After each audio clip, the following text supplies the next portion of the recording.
Good morning. This is the Great Basin Fire Potential Briefing, Friday, September 29th. Looking at the impact map, some strong gusty winds out of a very powerful cold front today across parts of eastern Nevada and much of western and southern Utah.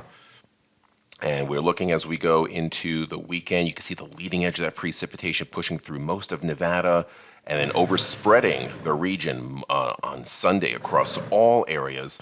And you can see the blue dots, colder air, snow expected across many areas as we go into the weekend. And that should put a cap on any areas that are marginally dry, most likely for the rest of the season. No significant lightning or precipitation that we can see. Light initial attack. It's been a dry week across most areas, except for maybe some parts of eastern Idaho. It's going to change, but we're still under the influence of what happened during August and September, much above normal precipitation, damped down our fuels. You see the ERCs, most of them are below the 50th percentile, but we have dried out across eastern Utah a little bit. Not critically dry, but 50th to 70th percentile. Grasses are cured there. So during wind events, I do have to keep an eye on things, especially with the 100-hour fuels being down into the 6 to 10% range. That means during windy, dry periods, things could burn for a little bit. Satellite imagery shows that strong cold front pushing through the Pacific Northwest, dry but windy elsewhere further south with the tight packing of these height lines. And you can see later this afternoon, there's the deep moisture, Northern California, Pacific Northwest. Here's the dry, windy conditions in that tannish shade across our southern areas. No PSAs critically dry, just southern and eastern areas, and some western areas still holding on to marginal low-risk conditions, but the trend will be for that to go away. You can see on the right side humidity starting to come up across parts of western Nevada, but still dry into the low to mid-teens across parts of Nevada, southern Nevada and Utah. You see the strong winds, not just in the orange, but in the purple shades. Those are gusts of over 40 miles per hour.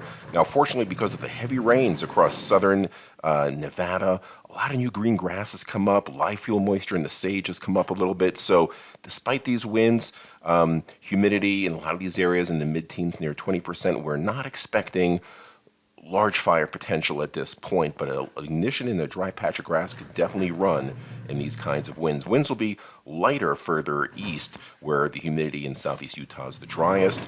Now for tomorrow, the storm system deepens, covers all of Nevada, much of Idaho, and far western areas of Utah. And you can see more green on the 7-day. You can also see the humidity coming up in a large portion of Nevada. So despite these strong winds along the Nevada-Utah border, the humidity is above 30% in most areas. But it's that southeastern Utah area where the humidity is still in the low to mid-teens, where we have some moderately strong winds. That's where we'll have our biggest concerns.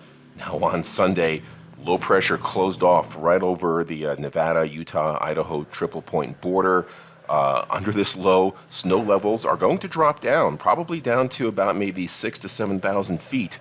And so some significant accumulations of snow on the upper slopes of the Rubies, some mountains of Idaho and Utah for sure, and going into Wyoming.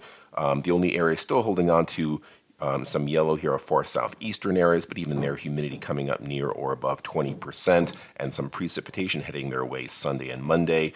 The winds, most of these are inconsequential because they come with higher humidity.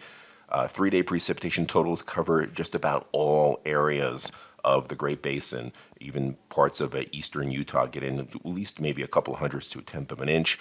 But some of these blues here in the central Nevada mountains, the Rubies, maybe the northern Wasatch, half inch to an inch of rainfall, we could be looking at 5 to 10 inches of snow in some of these higher terrain areas. Now we linger with cool conditions, cloudy, high humidity areas, and precipitation where we see the green on Monday, although not as heavy. And then on Tuesday, we start to see a northerly flow, so still cool temperatures. Notice all our PSAs are in the green.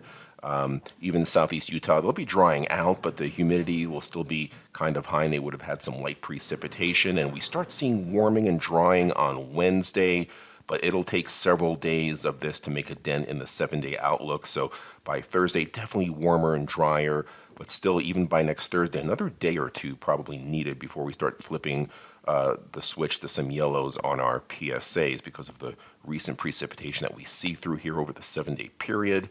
And the 8 to 14 day does show a warming and drying trend. So this is good news for burners looking for a good burn window. Some of the models have flipped on the cool, moist conditions. Maybe some good burning possible in that October 6th to 12th period. This concludes our briefing. We don't have briefings Saturday and Sunday. We will continue these even if there is a shutdown Monday through Friday next week. That concludes our briefing. Have a great weekend.